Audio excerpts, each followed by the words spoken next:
Hallo zusammen und willkommen zurück auf Neutrality Studies. Mein Name Hola a ist Pascal todos Lothar y und ich bienvenidos de bin nuevo ein a Associate Neutrality Professor an Studies. der Mi Universität nombre es Kyoto Pascal und Lothar, bei mir soy ist profesor heute der asociado en la Rechtsanwalt Universidad de und Kioto, Autor y hoy me Erik acompaña el Jochem, abogado der y einige autor sehr Eric gute Jochem, quien ha hecho Beobachtungen algunas gemacht hat observaciones betreffend muy der mögliche interesantes sobre la Zusammenhang von relación entre el Rechtsprache derecho, el und Estado y la Gesellschaft. sociedad. Herr Señor Jochem, Jochem, herzlich willkommen. bienvenido. Muy buenos días, Schönen señor guten Lothar. Tag, Herr Señor Jochem, Lotharz. hemos estado en Herr contacto Jochem, por Sie correo waren im electrónico y en las E-Mail-Austausch und conversaciones que hemos in tenido usted den hizo una Gesprächen, die wir da observación muy geführt haben, acertada, haben Sie eine que la wunderbare cuestión de las Beobachtung gemacht, und sanciones de la zwar, UE dass die tiene muchísimo que Sanktionsfrage ver der con la EU soberanía, con ganz, las ganz, ganz reivindicaciones viel de soberanía. mit ¿Podría Souveränität zu explicarlo tun un hat poco und más? Souveränitätsansprüchen. Könnten Sie das etwas ausführen? Ja, ich fange mal so an, dass Sí, uns empezaré así. diese Estas Sanktionen, zum sanciones, Beispiel por gegen ejemplo, contra Jack Jack Bowles, Bowles, el autor suizo y antiguo colaborador de la OTAN y de la ONU, nos han sorprendido mucho, sencillamente porque no podíamos entenderlo en absoluto. ¿Cómo algo así podía ser posible? Jack Bowles repite una y otra vez que no ha habido ningún proceso judicial, que no ha sido acusado de nada. De repente, se encuentra en la situación de no poder acceder a su dinero, de no poder viajar. Está proscrito según los estándares medievales, prácticamente fuera de la ley. Y entonces surge la pregunta, ¿cómo se puede explicar algo así? Wie kann man so etwas überhaupt erklären? Ja? Normalerweise ist es ja so, dass wir in einem Rechtsstaat leben. Normalmente vivimos en un estado de derecho, y en él existe el monopolio estatal de la violencia, que en principio nos protege de la violencia. Esa es su tarea, su función, y todos estamos acostumbrados a vivir en una sociedad crítica. También es habitual que estemos protegidos frente a la violencia del Estado, dentro del marco del Estado de Derecho. En Alemania, por ejemplo, existe la ley fundamental con los derechos fundamentales, que no pueden ser restringidos sin más. Por tanto, existe un sistema de protección también frente a la violencia del propio Estado, un sistema de protección estatal, por así decirlo. Ein staatliches Schutzsystem sozusagen. Ähm, und dann Y entonces, resulta difícil clasificar lo que les ha ocurrido a Jack Bowles y también a los periodistas alemanes. Y probablemente haya que decir que lo que ha sucedido allí ya no se mueve dentro del marco normal del Estado de Derecho, sino que el Estado ha salido de ese marco. Y eso se llama estado de excepción. Por lo tanto, en lo que respecta a Jack Bowles y a otros, hablamos de que se encuentran en una situación de estado de excepción. Esto es algo que Carl Schmitt también describió en su libro El concepto de lo político, donde señala que la tarea original de lo político es distinguir entre amigo y enemigo. Freund und Feind zu unterscheiden. Und das betrifft sowohl das Außen, das heißt den Krieg. Y eso afecta tanto al exterior, es decir, a la guerra, a la declaración de guerra a otras naciones. Eso provoca, en el fondo, ese estado de excepción hacia afuera, pero también hacia adentro. Eso también existe. El Estado puede, de hecho, determinar internamente quién es su enemigo. Y al hacerlo, suspende prácticamente las normas de protección habituales para el ciudadano. En Alemania eso no es posible sin más, porque tenemos un orden jurídico cerrado. Tampoco ha ocurrido hasta ahora en Alemania que el gobierno federal empiece, en el marco de su política exterior, a privar a sus propios ciudadanos de derechos fundamentales o a restringírselos. Eso no ha sucedido todavía. Ja, das hat es noch nicht gegeben. Die EU macht das paradoxerweise. La UE lo hace, paradójicamente. Puede hacerlo, paradójicamente, en el marco de la política exterior y de seguridad común. En este contexto, ha empezado a imponer sanciones contra Rusia. Creo que ya vamos por el 20º paquete, ¿no? Y si uno intenta situar esto, hay que decir que se trata de una guerra informal contra Rusia que se está llevando a cabo. No hay una declaración de guerra propiamente dicha, salvo la de Annalena Baerbock, que lo dejó escapar en una ocasión, pero que además describió muy buenamente en mi opinión, que encuentra psicológicamente en guerra con Rusia. Die sich tatsächlich also psychologisch im Krieg mit Russland befinden. Ja? Y creo que en este punto también es importante volver a decir que estas sanciones y este uso de la política exterior y de los métodos muy brutales de la política exterior, es decir, decidir quién será sancionado, quién será objeto de estas medidas, son mecanismos similares a los de la guerra. Al intentar actuar contra agentes o empresas extranjeras, o lo que sea, hundirlos, dañar al enemigo, y según la teoría de Carl Schmitt, afirmar, de acuerdo, tenemos el poder de determinar quién es el enemigo. Y que este instrumento se vuelve también hacia el interior para combatir al enemigo interno.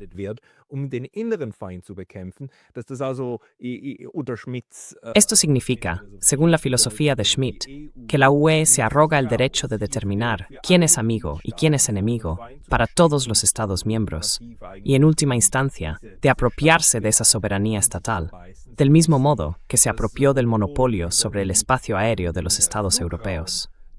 Algo que, por cierto, no está recogido en ningún sitio, ni siquiera en el Tratado de Lisboa. La UE simplemente lo ha tomado y ahora actúa así. Y del mismo modo, con las sanciones, pasa por encima de los Estados miembros, aunque lamentablemente no en contra de sus intereses. El gobierno alemán ha declarado que le parece bien que eso ocurra.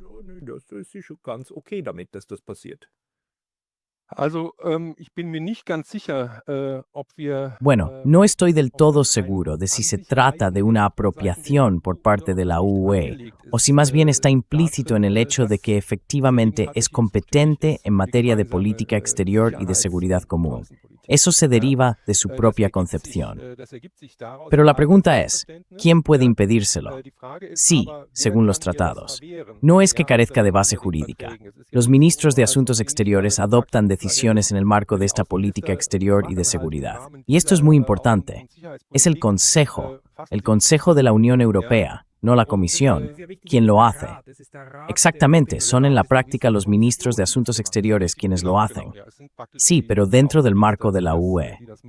Y eso, por supuesto, es muy importante para la protección jurídica de las personas sancionadas, porque no está claro si pueden obtener protección jurídica en absoluto.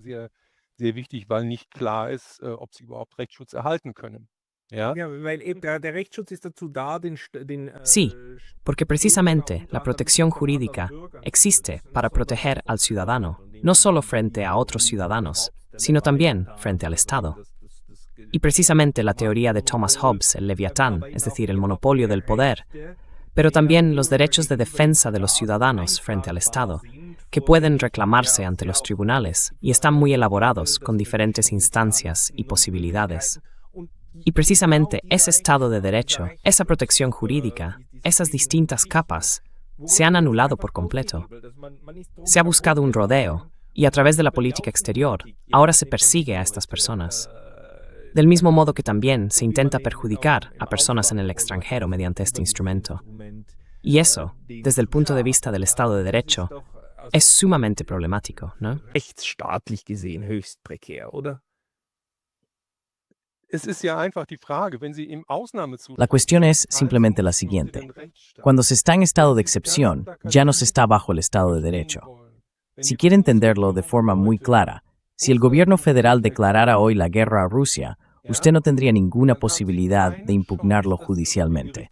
Entonces la guerra estaría ahí. La guerra simplemente estaría ahí, por la mera declaración. Es decir, existe un ámbito, como también afirma siempre el Tribunal Constitucional Federal de Alemania, un margen autónomo de apreciación política del gobierno federal en el que la justicia nunca intervendrá. Es una especie de inmunidad, por así decirlo.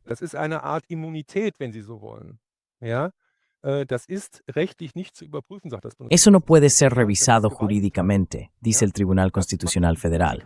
Eso es la separación de poderes.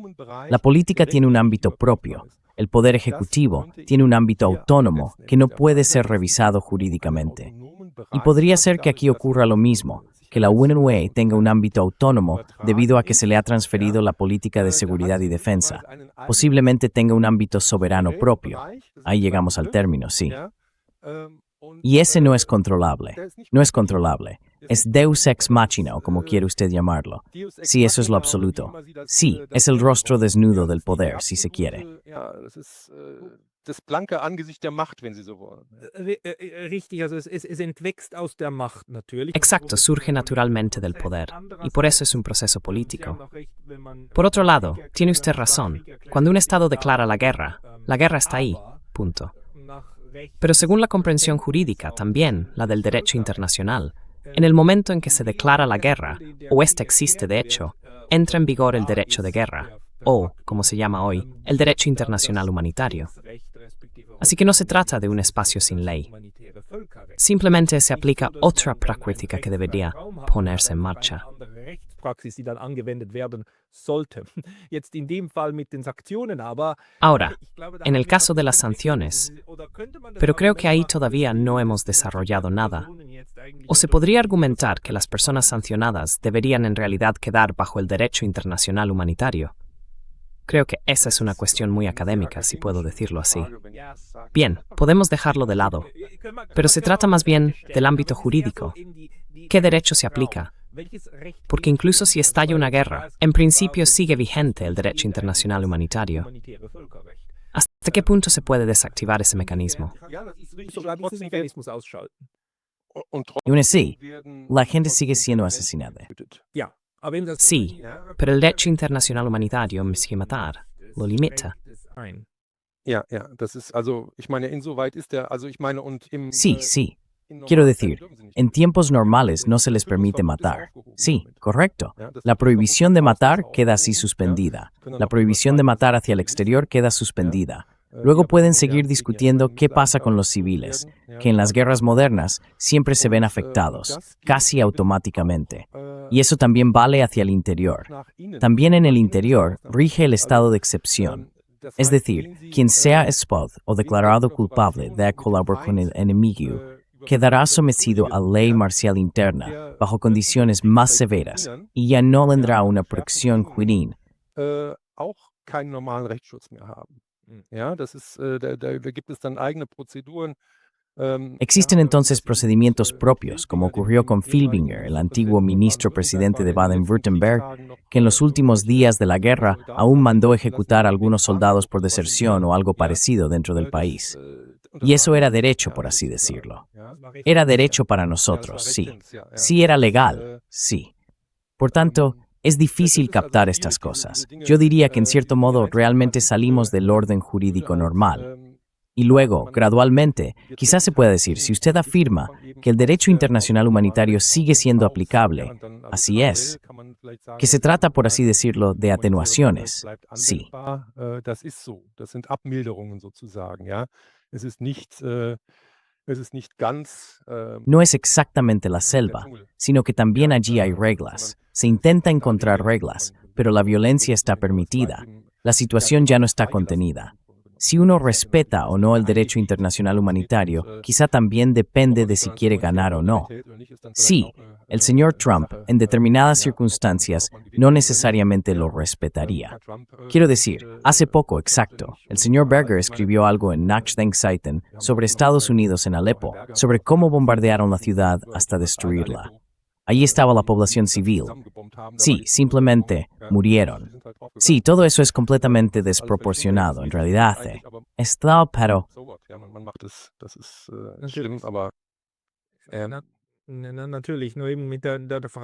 Por supuesto. Pero precisamente con la cuestión del uso de la violencia y de la escalada, que la UE empiece ahora a emplear la violencia contra sus ciudadanos, o mejor dicho, contra las personas que viven en la UE. Es decir, Jacques Bourg es suizo, por tanto no ciudadano de la UE, pero sí residente en ella.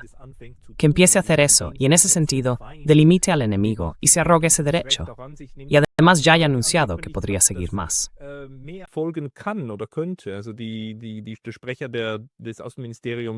Así que, el portavoz del Ministerio de Asuntos Exteriores alemán ha anunciado que ahora cualquiera que difunda propaganda rusa debería pensárselo 2 veces antes de hacerlo, porque podría haber más consecuencias.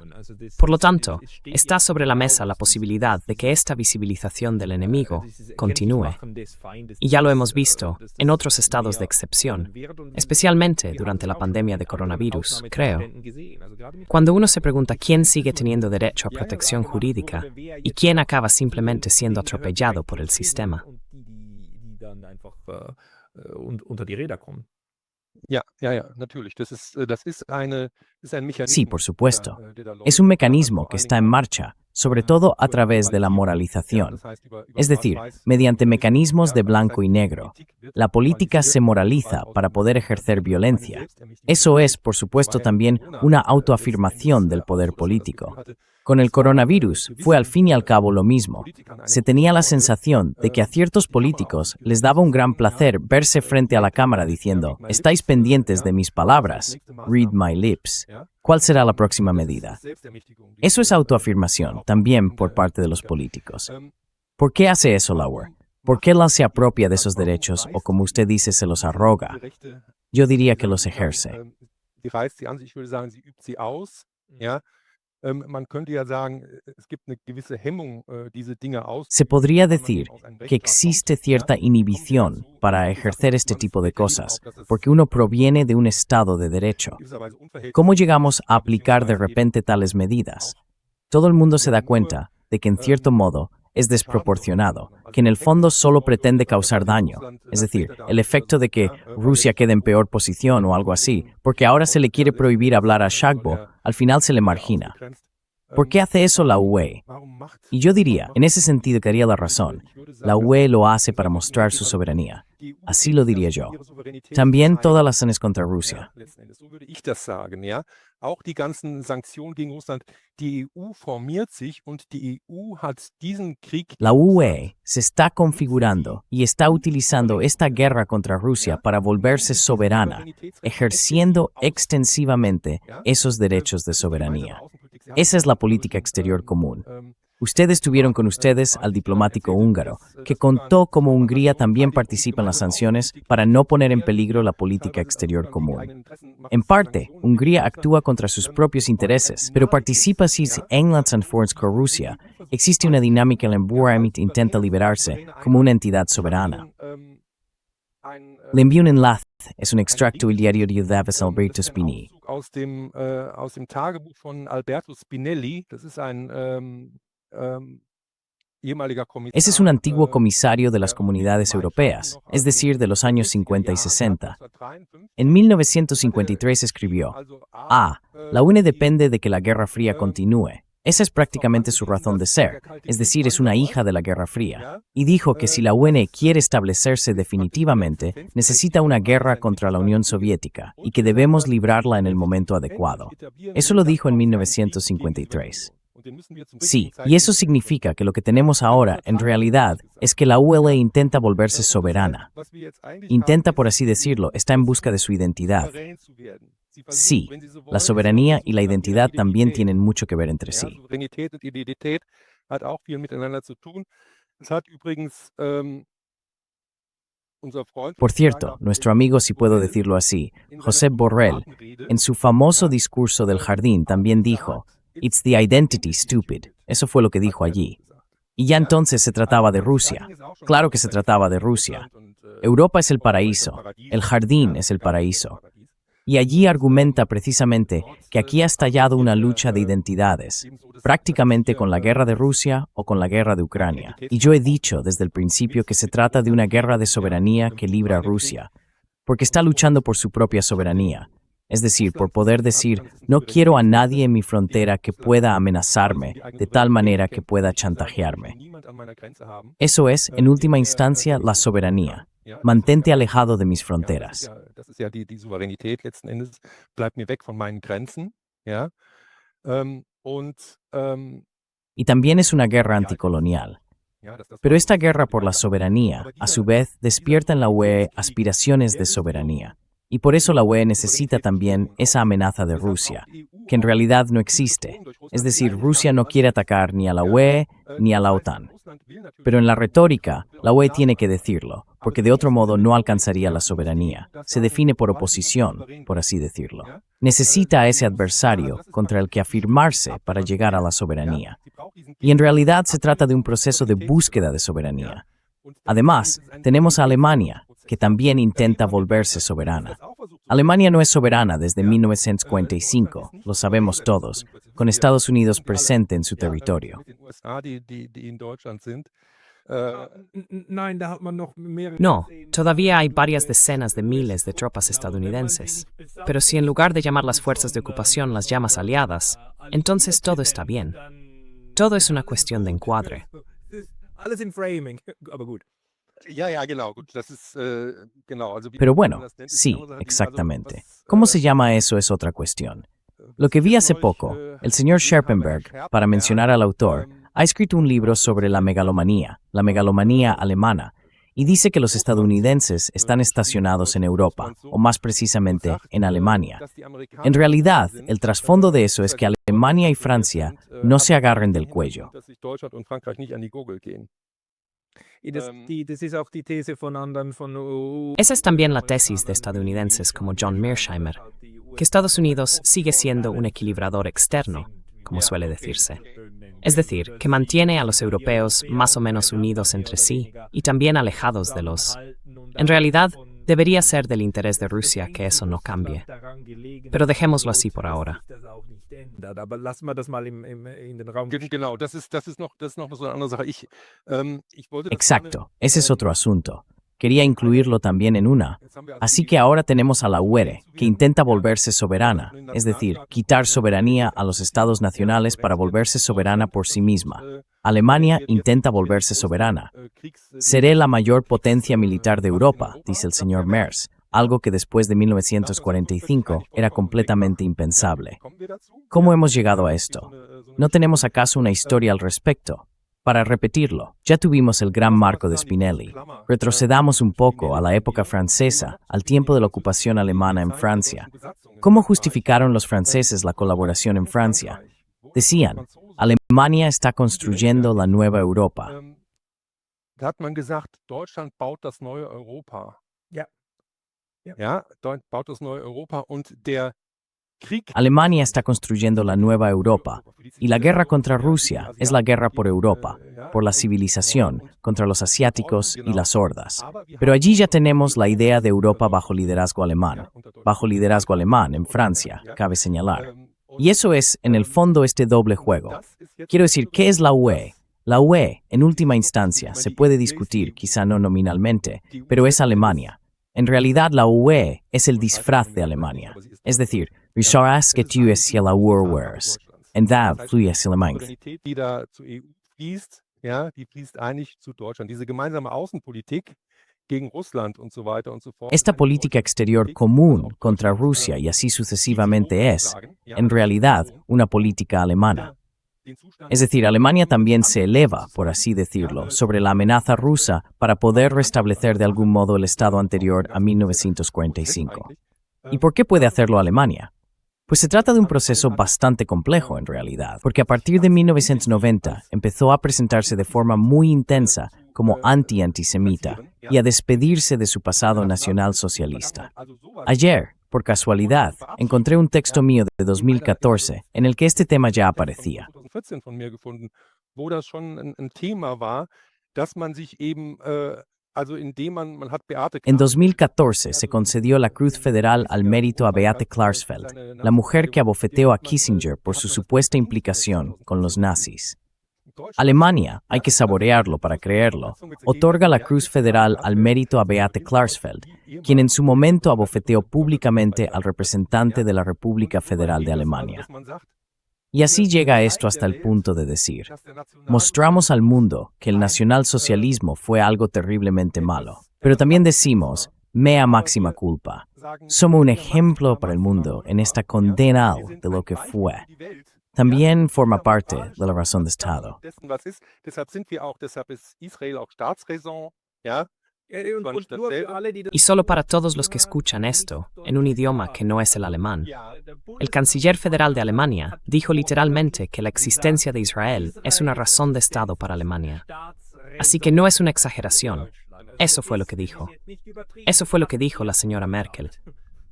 La señora Merkel lo dijo exactamente así. Genau, hat Frau Merkel so gesagt, genau. Und die Y anderen lo demás y repiten hasta ahora. Lo demás repiten, exactamente. Genau. bis zu dem Punkt, also man gehen jetzt zu weit in die Hasta ese punto. Es decir, ahora estamos yendo demasiado lejos en este maximalismo. como lo llamó nuestro colega el señor Müller. Usó una palabra muy acertada, esa autoinculpación. Se llega tan lejos en el orgullo por la culpa, en ese orgullo culpable, que incluso se asume la corresponsabilidad de otro genocidio para lavarse las manos del anterior. Y con este método, según su interpretación, Alemania logra ahora apropiarse también de soberanía dentro de la UE.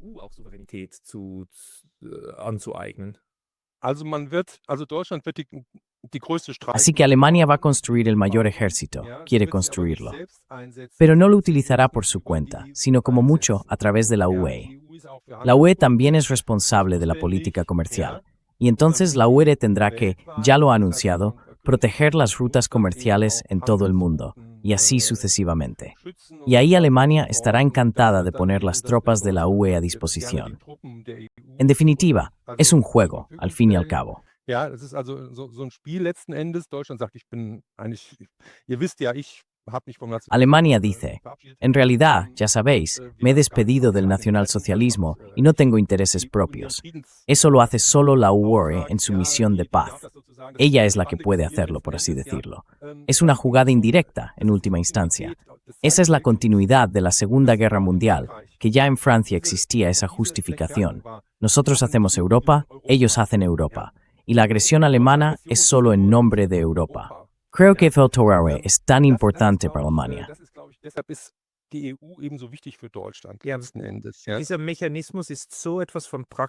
Este mecanismo es tan práctico, y eso nos lleva de nuevo a las sanciones. En la rueda de prensa del gobierno federal, cuando Florian Warwick pregunta al portavoz del Ministerio de Asuntos Exteriores alemán cómo se posiciona el ministerio ante estas sanciones contra ciudadanos de la UIME, el portavoz responde: ese es un problema de la UE. Tiene que preguntar a la UE. Nosotros no somos competentes. Se le nota la satisfacción en la sonrisa, porque aquí se ha encontrado un magnífico juego en equipo. Pero es bastante evidente, aunque Alemania, por supuesto, plasmó la aplicación de las sanciones en ley la semana pasada.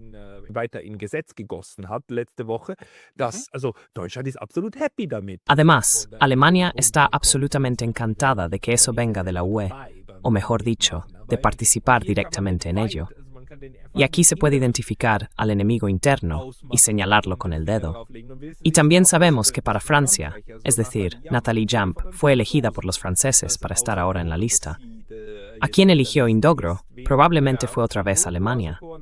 Pero siempre son los estados intermedios los que hacen pasar esos actos a través de la UE.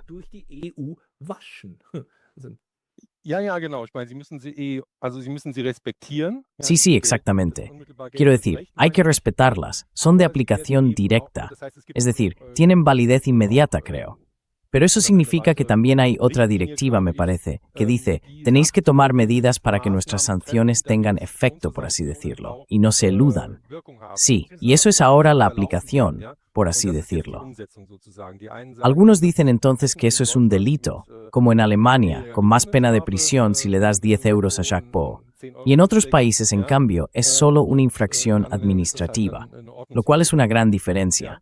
Pero se ve, por así decirlo, quién está aquí preparado para actuar. El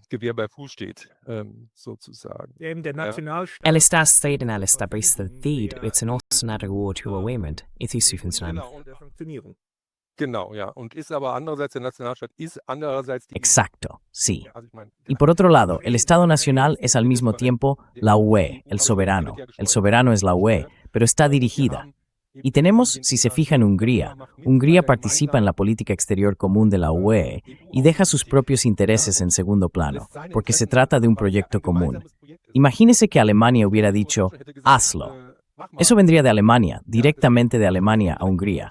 Por favor, corta tus importaciones de gas con Rusia, o lo que fuera, Lechon. Hungría habría dicho, tú eres Alemania, yo soy Hungría, ¿qué me va a decir? Ich bin Ungarn, was willst du mir sagen? Ja? Pero cuando eso se hace a través de la UE, es la familia la que realiza esas cosas en conjunto, y entonces aparece la presión del grupo, y así todo funciona. Es decir, es algo muy fluido, por así decirlo. No sé exactamente cómo vamos de tiempo. Solo quería dar un giro completamente distinto. En cuanto a esa identidad, o como se dice en inglés, joint as a hip, entre Alemania y la UE, ese juego de interacciones que usted mencionó, se puede ilustrar de la siguiente manera. Si Zelensky dice que gustaría que Ucrania ingresara directamente en la UE en 2027, entonces esto sería mejor mark de entero 2014, si eso llegara a suceder. Wenn das passiert. Denn im Ersten Weltkrieg war es schon so, dass Porque ya en la Primera Guerra Mundial se pretendía que Ucrania perteneciera a Alemania. Ese era un objetivo de guerra. Luego en el Tratado de Brest-Litovsk, es decir, entre Alemania y Rusia, Ucrania se separó, así que ya se había apartado una vez. Y si uno lo observa, Fritz Fischer, un historiador alemán, llama a Ucrania, en esa fase de transición, un estado vasallo alemán. Después Ucrania vuelve a alejarse, porque llega la Unión Soviética. Y luego Hitler vuelve a intervenir, y Ucrania debería regresar, por así decirlo, a la esfera de influencia alemana. Así que siempre fue un objetivo de la política exterior alemana incorporar de algún modo a Ucrania.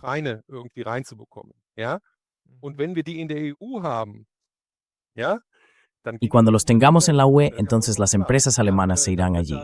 Eso está completamente claro. Entonces eso ocurrirá. Entonces, por fin, Ucrania será un espacio económico alemán. Y así, por decirlo de alguna manera, se habrá cerrado el círculo, tras más de 100 años, más o menos. Y esa es la interacción, que Alemania necesita a la UE, en última instancia como una especie de tapadera, si se quiere, para poder seguir persiguiendo todas esas cosas. Existe. Retomando el tema Fritz Fischer, ese breve ensayo de Fritz Fischer, Hitler no fue un accidente. Seguro que se puede encontrar en Internet si uno quiere echarle un vistazo.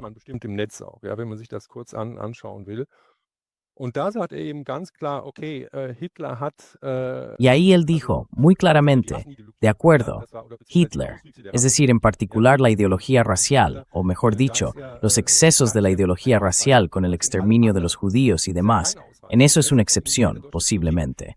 En todo lo demás, no es una excepción. Representa la continuidad de la política alemana. En especial, también Hitler dice en disputa con las condiciones de 1914, los alemanes siempre lo hicieron mal, querían colonias de ultramar, pero nuestra verdadera colonia es Rusia. Ese es pues el concepto. La colonia alemana está en el este. Sí, eso llega hasta el petróleo del Cáucaso. Se esperaba entonces poder lograr allí un avance para continuar la guerra.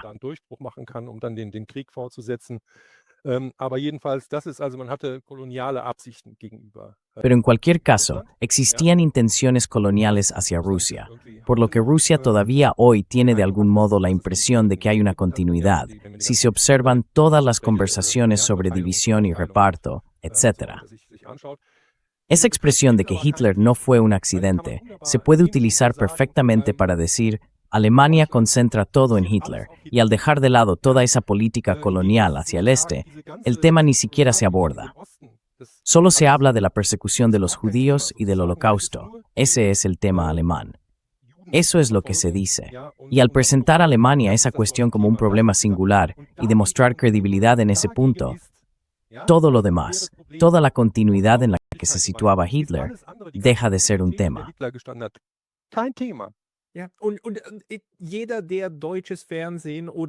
Y cualquiera que vea la televisión alemana o de habla alemana en Suiza puede fijarse en cómo se representa la Segunda Guerra Mundial. Alemania fue liberada por los estadounidenses. Los 26 millones de ciudadanos soviéticos muertos no son tema. Los 6 millones de judíos asesinados son una cuestión de razón de Estado o han llevado a ella. Pero los 26 millones de soviéticos muertos, no. Cuando el gobierno alemán conmemora Auschwitz en este momento, conmemora la liberación, es decir, el final. Nunca se dice quién lo liberó. Porque sería embarazoso tener que decir, sí, fue el Ejército Rojo quien liberó Auschwitz, no los estadounidenses. Pero siempre se establece la relación con la liberación por parte de América. Y es trágico, pero en ese sentido, tal como usted lo presenta ahora, es decir, la continuidad y la guerra en el este, eso tiene simplemente una historia de 80 o 100 años. Sí. Ja, genau, tatsächlich es gibt auch Sí, exactamente.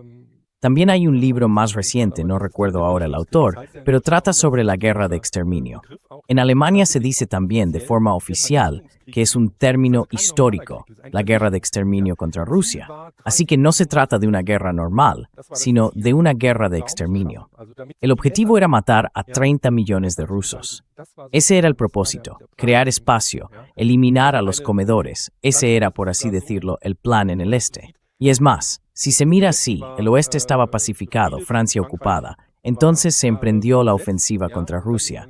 Y allí se actuó con una brutalidad tal contra los llamados subhumanos, también contra los subhumanos judíos, que eso prácticamente se reimportó y se aplicó también en el oeste.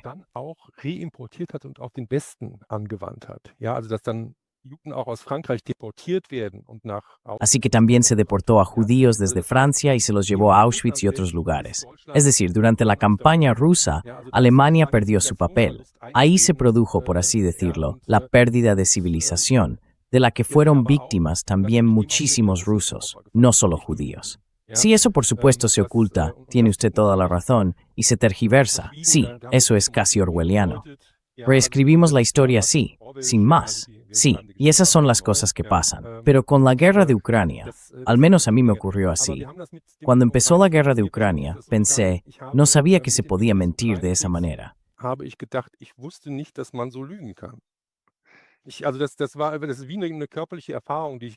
Esa es como una experiencia física que tuve. Y dije, no sabía que se podía mentir así en política. Que toda la historia previa y demás no se cuente, aunque todo eso se podía saber. Por cierto, se podía saber por Jacques Baud cómo empezó realmente este conflicto. Por eso esta tergiversación histórica, los estadounidenses como los grandes libertadores y todo lo demás no, es una pieza del rompecabezas dentro de toda la avalancha de propaganda que se nos ha venido encima. También es interesante, y eso apoyaría mi tesis, esa llamada época de cambio de Scholz. Quiero decir, la sacó del cajón de un día para otro.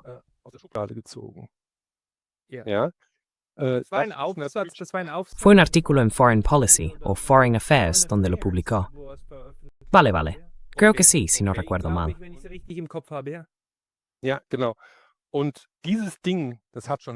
Sí, exactamente. Y esa cosa llevaba mucho tiempo guardada en un cajón. No fue una inspiración repentina. Alemania ya en 2014, 2015, estaba impaciente y decía, tenemos que salir de esta línea lateral, tenemos que entrar en el campo de juego. Así que siempre me ha sorprendido eso de que de un día para otro, ¡qué gran idea! El término, claro, lo dramatiza. Pero en el fondo, detrás de eso, hay un plan a largo plazo. Si incluimos al señor Müller, que dice que, precisamente después de 1990, empezó con el orgullo de la culpa. Es decir, que se crea una especie de coartada, concentrarlo todo en Hitler y decir que lo lamentamos profundamente. Y por lo demás, no tenemos ningún interés. La URSS es pacífica y así sucesivamente. Y que ya no tenemos intereses. Pero en realidad se sigue haciendo lo que Alemania siempre ha hecho.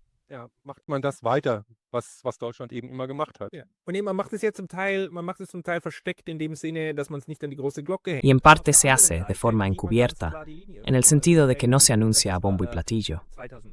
Por otro lado, se sigue una línea muy clara. Recuerdo bien, en 2019, Ursula von der Leyen fue nombrada por primera vez presidenta de la Comisión, creo que fue en 2019. Y ella, como antigua ministra, fue ministra de Defensa bajo Angela Merkel, proclamó con mucho orgullo, ya como presidenta de la Comisión, que esta sería la primera Comisión Geopolítica. La Comisión Geopolítica. Ese era su proyecto. Es decir, afirmar aquí, sí, ahora vamos a desarrollar la ORL en términos geopolíticos, no solo económicos. Y lo han hecho hasta ese punto. Y siendo ministra de Defensa, llegar tan lejos, las conexiones y las intenciones son bastante evidentes. Sí, eso por supuesto lo demuestra de manera muy clara. Y lo bonito es la ingenuidad de los demás europeos. Hay que decir que uno tiene que... He dejado que la intervención del señor me calara, por así decirlo, que Alemania simplemente está purificada. Sí, exactamente. Bueno, 2 veces, una tercera no. Sí, exacto. A la tercera va la vencida. A la tercera va la vencida. Exacto. Bueno, quiero decir, eso es precisamente lo que era también aquello de Alemania, amo tanto a Alemania que me gustaría ver 2 de ellas. Eso fue en francés, creo que lo dijo Pierre Murat o algo así. O sea, después de la guerra, exactamente. Y quizá para aprovechar el tiempo que queda, la cuestión era que se decía, vale, Alemania está reunificada. Sabemos que sí, eso podría traer dificultades. Había una sensación un poco incómoda. Thatcher y Mitterrand tenían una sensación incómoda al respecto. Thatcher und Mitterrand hatten ein flaues Gefühl dabei. Aber Frankreich hat gesagt, okay, dann gebt ihr mal bitte die D-Mark ab. Pero Francia dijo, de acuerdo, entonces entregad el marco alemán, por favor. Queremos ahora vuestra adhesión a Europa. Sois tan fuertes, sois el país más poblado, así que entregad el marco alemán como gesto de humildad. ¿Y qué se obtuvo a cambio? Se obtuvo el marco alemán para todos, en forma del euro. Es decir, Francia consiguió un símbolo. La denominación oficial del euro era ECU, European Currency Unit. Y el ECU, por supuesto, es una antigua moneda francesa. Así que los franceses estaban naturalmente muy satisfechos y contentos. Sehr zufrieden und glücklich. Ja, also man ist dann immer erstaunt letzten Endes, also wie dieser deutsche Durchbruch. Uno siempre se sorprende, al final, de cómo funciona este avance alemán. Y sí, hay que ver qué sale de todo eso al final. Así que al final, Alemania hace sus cálculos cuando Ucrania se incorpore. Y vuelvo a mencionar ese artículo de Borrell. Dio ese discurso en la Escuela Europea de Diplomacia en Brujas. La han creado allí. Mogherini es la directora y allí se forman ucranianos como diplomáticos europeos, según se cuenta en ese artículo. Y con eso todo queda claro. Minister vi Maurik Riel en Flensbank. Ukraine Bath, Everett Smile Bean, es Rizraut Thiruthlings. Es ein native tongue. Das Ende vom Lied sein. Also das ist so die. Ich bin sehr froh, dass Sie das so. Me alegra mucho que lo plantee así, porque lo que a veces hacemos mal en esta burbuja de podcast en YouTube es que nos dejamos llevar por esos deseos. Y uno de ellos es precisamente la idea de que la UE está acabada, que se desintegra, se desmorona y es débil. Pero si uno observa todo esto con atención, hay que decir, no, en realidad eso favorece la unificación de la UE bajo el liderazgo de una pequeña élite que incluso logra eludir los mecanismos jurídicos internos mediante sanciones o lo que sea, y así acaparar el poder. De este modo, el poder se impone al derecho, lo que en última instancia es el núcleo del poder y representa un poder real. Pero el señor Lotaz aún tiene algo de agua en el vino. El derecho se funda en la violencia. Das Recht ist auf Gewalt gegründet, ja. El derecho se funda en la violencia, sí, pero la limitación y la compartimentación de la violencia, y eso se puede seguir en buena medida, están desapareciendo ante nuestros ojos. O mejor dicho, sigue existiendo. El Estado de Derecho sigue existiendo. De hecho, el portavoz del Ministerio de Asuntos Exteriores en Alemania dice que la vía judicial está abierta. Es decir, se tiene la hoja de parra. Das Feigenblatt. Ja, genau. Also ich meine, was immer der Rechtsweg ist in diesem Fall. Ja, Sí, exactamente. Sea cual sea el recurso legal en este caso, eso, para empezar, es solo una frase hecha. ¿Dónde está realmente el recurso legal? Podríamos resumirlo así. El gran ganador de la guerra de Ucrania es la UE. Y podríamos decir que la UE, bajo ese maravilloso manto, si uno lo observa, de la política exterior y de seguridad en los tratados, pretende, por supuesto, que todo sea para hacer del mundo un lugar mejor. El proyecto europeo de paz se utiliza ahora, también fuera de la UE, para llevar a cabo misiones que supuestamente deben llevar la paz al mundo. Como dice Borrell, Europa es el paraíso, y en el fondo todos quieren tener el paraíso. Ese maravilloso manto oculta que Europa posiblemente tenga intereses imperiales que atribuye a Rusia. imperiale Interessen hat, die es Russland zuschreibt. Y os traeremos Eustranco con nuestras bombas. Ja, genau. Geht ins Paradies. Sí, exactamente. Id al paraíso. Exactamente, sí. Y si no son las bombas, entonces os dan el euro. Os imponen todo este régimen económico que el señor Borrell describe como condiciones paradisíacas en Europa. La pobreza aumenta cada vez más en Europa, pero el señor Borrell dice que Brujas, esa escuela de diplomacia, es la expresión de ese paraíso donde se sientan los burócratas del euro, que cobran sus sueldos y se benefician de ello. Y para ellos es maravilloso. Es un paraíso, y en eso tiene razón. Pero el resto de Europa tiene cada vez peor aspecto. Eso también hay que decirlo. Con el euro toda Europa, los estados nacionales, Italia, Francia. Italien, Frankreich, ja. Und gut, Deutschland ist immer schon auf Austerität aus, ja, weil das Alemania siempre ha estado orientada hacia la austeridad, porque eso de apretarse el cinturón es su especialidad nacional. Esa es en realidad la historia. Sí, y veamos si ese conflicto final termina alguna vez. Pero la URE se ha convertido en una unidad pseudo-soberana, aunque quisiera hacer una pequeña salvedad. En última instancia, no es un Estado. Así que quizá todo esto sea algo inestable, una construcción frágil. ¿Qué pasará cuando von der Leyen ya no esté? En ese sentido, no está realmente asentado al final. also nicht gezettelt, ja, in dem Sinne am Ende, ja. Das Ding ist, Europa, historisch gesehen, La cuestión es la siguiente. Europa, históricamente, siempre ha funcionado así. Estructuras mayores construidas sobre otras menores. Por ejemplo, el Sacro Imperio Romano Germánico fue un caso. La estructura papal en torno a Italia, los estados pontificios, sería otro ejemplo. Es decir, hay varios casos en los que surgen construcciones desde arriba que intentan ejercer soberanía, y siempre es una lucha. En realidad, solo estamos en la versión más reciente de eso. La pregunta es si evolucionará hacia una interpretación realmente draconiana o hacia una forma de equilibrio, negociación y demás. Lamentablemente, en este momento va en la dirección equivocada. Pero, señor Hochem, muchísimas gracias. Han sido reflexiones maravillosas que agradezco sinceramente.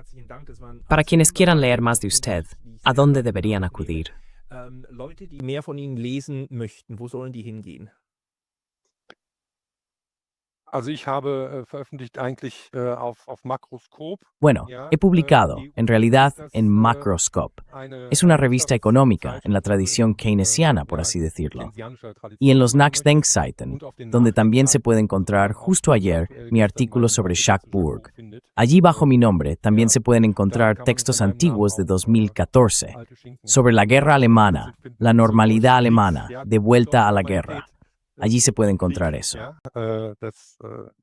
Ja, da findet man das also. Ich werde versuchen, die Intentaré poner los enlaces de abajo en la descripción del vídeo. Señor abogado Eric Hochem, muchas gracias por su tiempo. Vielen Dank, Herr Muchas gracias, señor Lotas. Hasta la próxima, quizá. Cuídese. Alles gut.